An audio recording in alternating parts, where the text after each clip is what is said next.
Do you have questions, Abdul Qawi?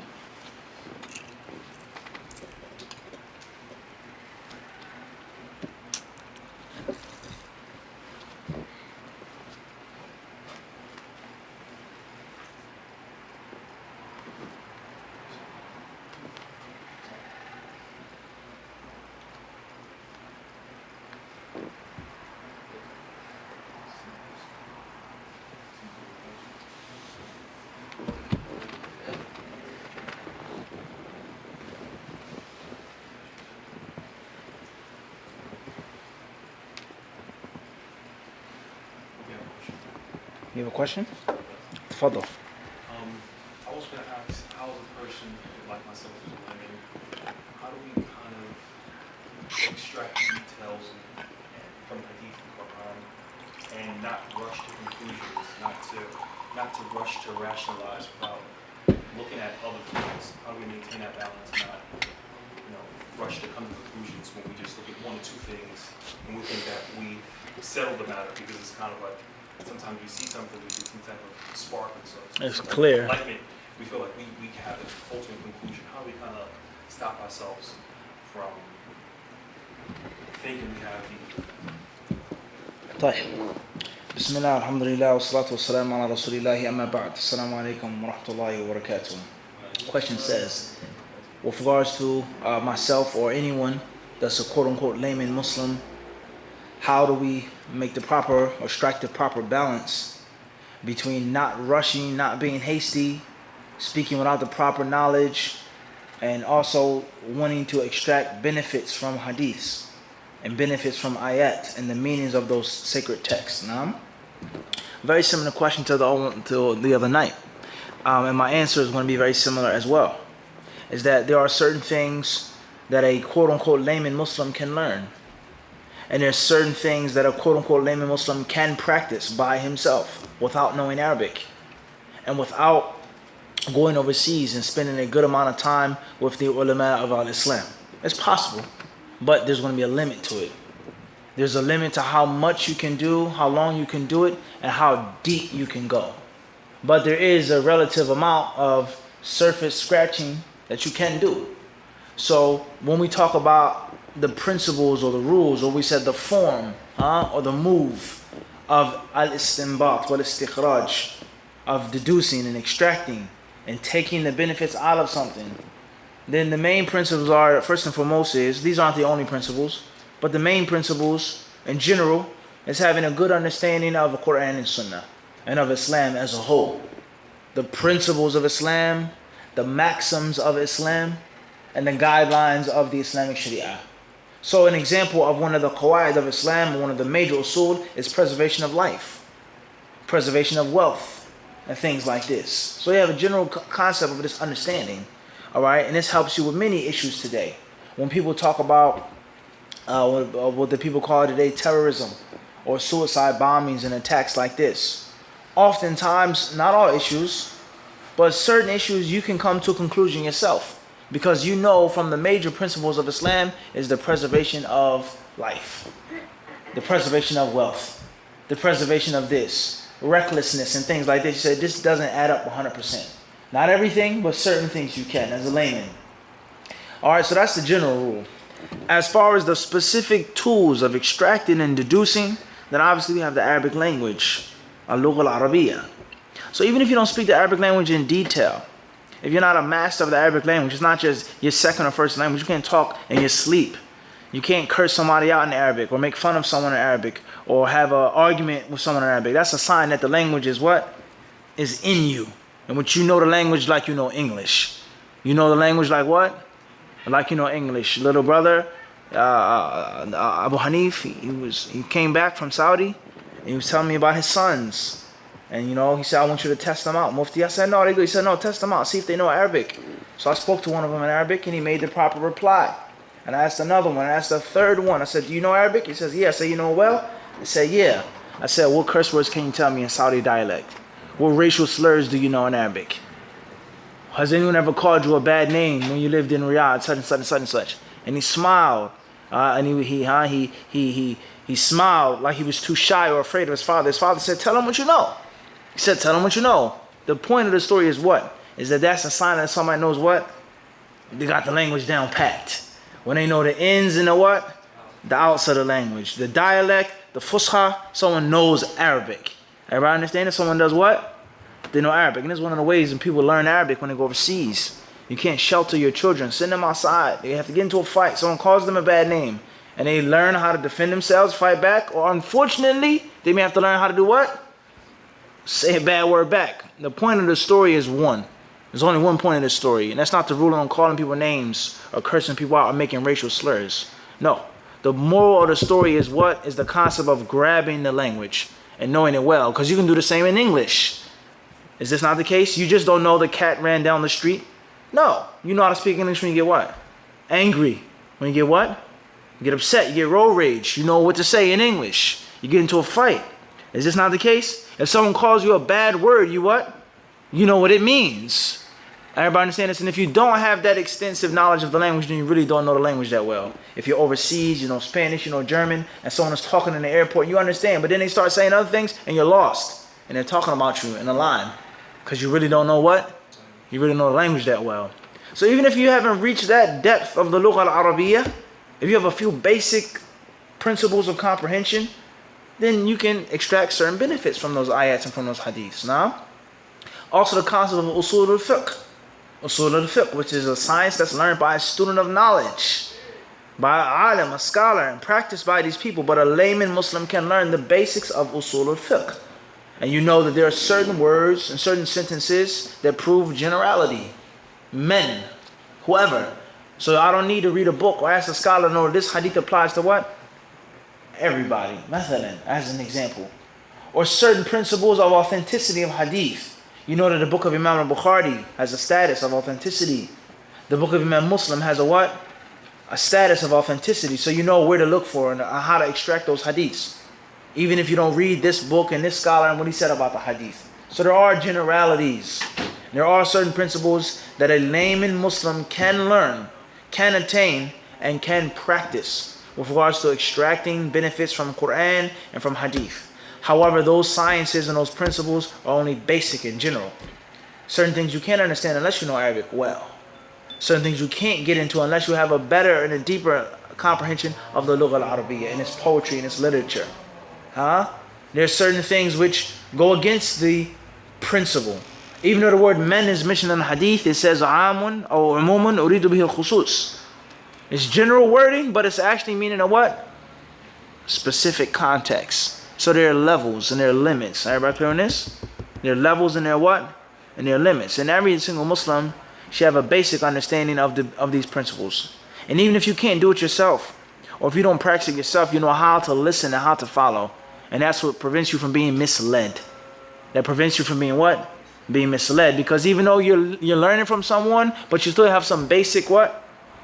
Knowledge yourself. That, nah, that can't be right. Or even if it is right, you have enough cognizance to do what? To ask and double check and verify. Instead of you just being a donkey led by a carrot. Everybody understand this or not? So there are general rules. As far as how far should I go, or if I'm hasty and so on and so forth, these are general principles. وَلَا تَقْفُ مَا لَيْسَ لَكَ بِهِ عِلْمٍ. Allah says, don't go near that which you have no knowledge of. And he said this to the Prophet of Islam. He says, do not approach that which you have no knowledge of. So you know how to pump the brakes. You know how to slow down. You know the reliable sources. And most important, you know how to ask. You can deduce something and then you double check. I read this. I understood it like this, like you did last night. Can we get from that? And that adds to your knowledge, huh? So it's a no and a yes answer. To tell a layman Muslim there's nothing that you can do by yourself, I don't agree with that. I don't agree with that. To take a layman Muslim and turn him into a mujtahid, mutlaq, Ibn Taymiyyah, and he doesn't even know Arabic 100%, I don't agree with that either. But there's a balance in the middle. And Allah subhanahu wa ta'ala knows best.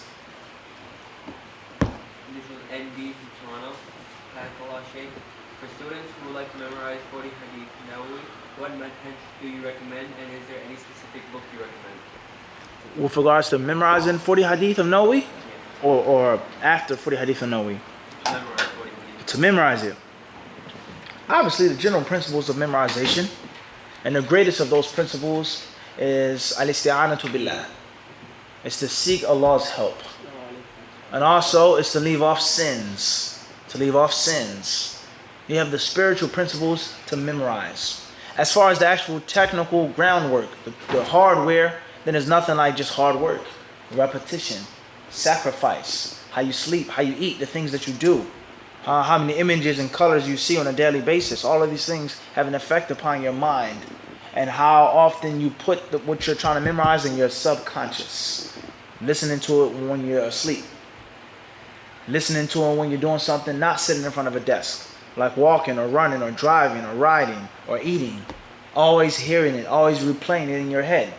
Everybody understand this? Reading it in a dim light and straining your eyes to look at it. Everybody understand this? Reading it without the vowels. Reading it in a copy that you're not familiar with an older copy. All these things, it enhances your memory power, your brain power. And certain foods that you eat. Only if you live that life. As far as if you pick up a book for 10 minutes out the day, eating raisins and salmon, that's not really going to help you much.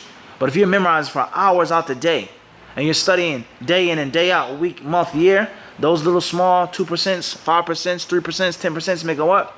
Makes a huge difference, like business-minded people. Why do they have to use this byproduct in this bread, or this cheese, or this sauce? Why can't they just use tomatoes? Because I'm making 1 million bottles of tomato sauce a year. And that extra money that I can save, and this cost that I cut to a business-minded man who's shrewd, it makes a what? A huge difference, because that's what I do for a living. But for you to just making tomato sauce from scratch in your kitchen, it's no big deal. Just use natural tomatoes. But I'm saying, no, I need to use a byproduct that comes from animal intestines, because it saves me a fraction of the cost in the long run. So the same rule applies to memorizing.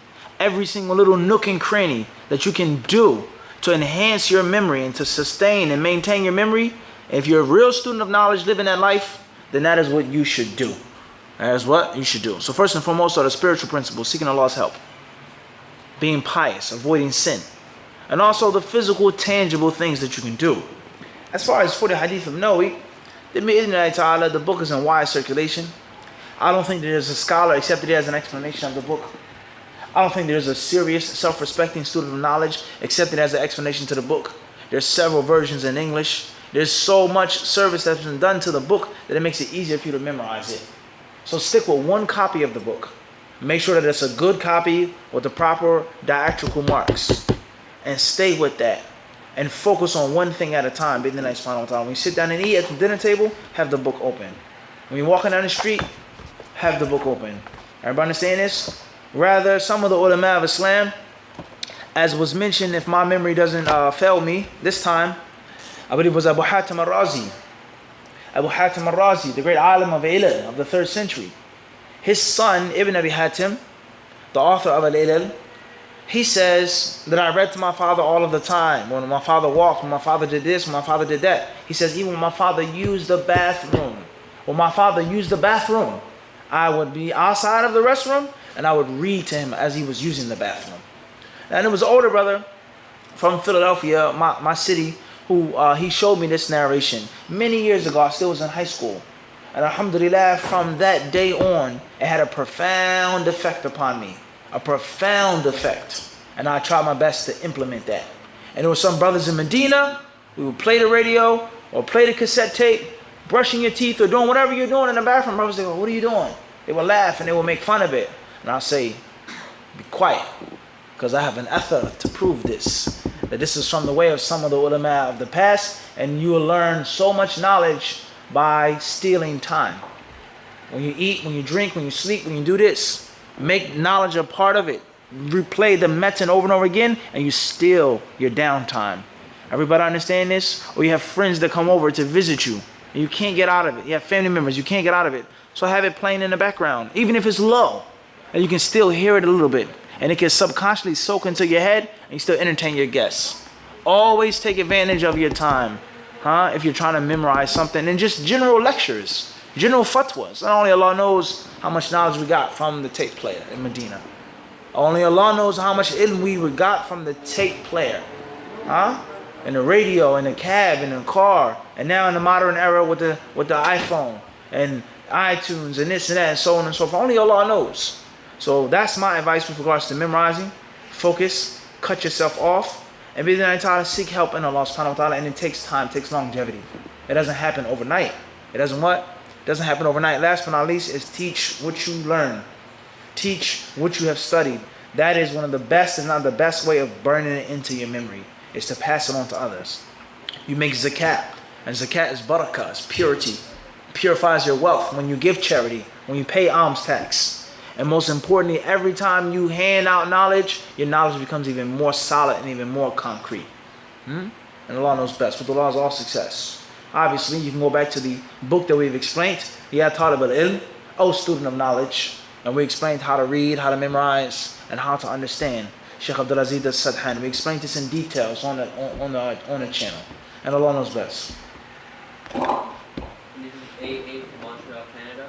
What is the ruling on a woman working in a mixed environment with the goal of saving up for Umrah or Hajj? Question says, what is the ruling? Where did the question come from? Montreal, Canada. Montreal, Canada. The ruling of a woman working in a mixed environment to save up to go on Umrah. The ruling on working in any environment that's haram or disliked or what? Doubtful. The ruling on any type of environment which is displeasing to Allah, then you shouldn't do it and you should avoid it. That's the general rule. Whether it is free mix, selling something haram or not. That's the general principle. That's the general principle. Even though if a person worked in a haram environment, it doesn't mean that the wealth that they obtain is haram. It doesn't mean that the actual money that they make is haram. There's a huge difference. There's a what? There's a huge difference. And the opposite as well. You may work in a clean environment, but your actual product or your service is haram. That's first and foremost. Now, let's ask ourselves the question. The woman who's working in a mixed environment, is she going to stop working in a mixed environment, or does she always work in that mixed environment? Or any other thing that's haram or doubtful? And I don't say that every single type of mixing is haram. I don't believe that to be correct and valid. Some type of mixing is clearly haram, no doubt about that. And there's other types of mixing between sexes and non-mahrams, which is clearly halal. And there are other issues which are grayscale. Not black, not white.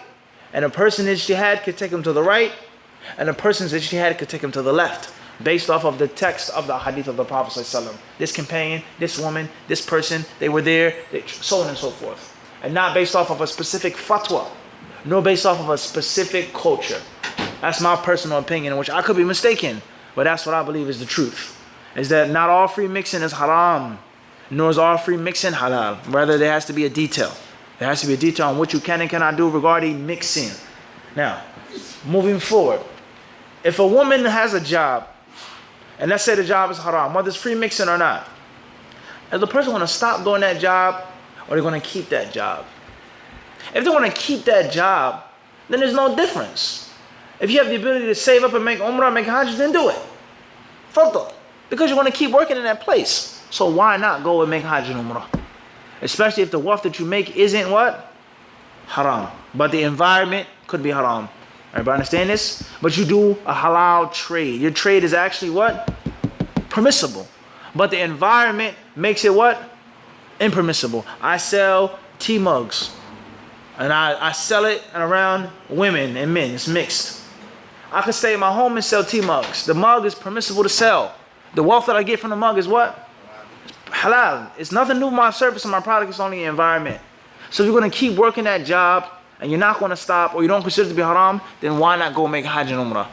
And we don't discourage a Muslim who can't do everything, who can't be perfect in every aspect, who can't do every single recommended deed, to leave off things that are virtuous. Everybody understand this? Rather, if there was a brother who worked a haram job, he worked at a bank, he did something, that was a drug dealer, and he wanted to save up money and make a hajj and umrah, and he asked me, I would say go. Even if it's not going to be accepted because the wealth is haram. But him going to the Kaaba, him going to Mecca and Medina, is that good or bad? Is that going to possibly help him and steer him in a better direction, or is it going to what? As it states in the narration with regards to giving charity to the thief or charity to the prostitute, it says perhaps that it will what? Prevent the thief from stealing.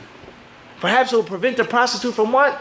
Selling herself. So we have to have correct fiqh here. All right? And we have to realize that many of our jobs on a daily basis are haram or involve haram aspects or haram elements. So to tell someone, don't make hajj, don't make umrah because your job is free mix, I don't think that's too wise. Even if the job is 100% haram and the person says, I want to go make Hajj and Umrah, I would tell them what I mean. I would say go, because perhaps Allah will open up their heart when they get there. The life-changing what? Experience. Even if the wealth is what? Haram. Or brothers, they say, I have some money, I want to donate to the masjid. I sold all of these drugs, or I used to work in a bank, or whatever haram thing that a person does. Get rid of the money. Will Allah accept it? Allah only accepts the tayyib. As is clearly mentioned in the hadith, إِنَّ اللَّهَ طَيِّبٌ وَلَا يَقْبَلُ إِلَّا طَيِّبًا وَلَا يَقْبَلُ اللَّهُ صَدَقَةً مِنْ غُلُولٍ. Charity is not accepted from ill-gotten means. However, you give it with the intention of getting rid of it, and perhaps Allah will forgive you and have mercy on you and guide you through that kind act. As the Prophet ﷺ tells us about that prostitute woman. She was a whore. And one day she saw the dog that was extremely thirsty. And the dog was looking for something wet and moist to lick. And it was so hot and arid that the earth had become cracked up. And the dog began to lick the muddy, cracked earth for some type of moisture, some type of hydration. And the prostitute woman said she took off her boot and she put it in the well and she brought it up and gave the dog water to drink. And the narration says that Allah Azza wa Jal appreciated her act and He forgave her of her prostitution. Allahu Akbar. She was forgiven of prostitution because she fed a dog, showing some type of purity of the heart. So we have to be mindful. We have to be what? We have to be mindful of these things. And Allah knows best. I believe that we've run out of time. Allah subhanahu wa ta'ala should knows best. Within that time, the Q&A will continue after Salat al-Isha. Wa sallallahu sallam wa barak ala abdihi wa rasulihi nabiyina wa imamina Muhammad.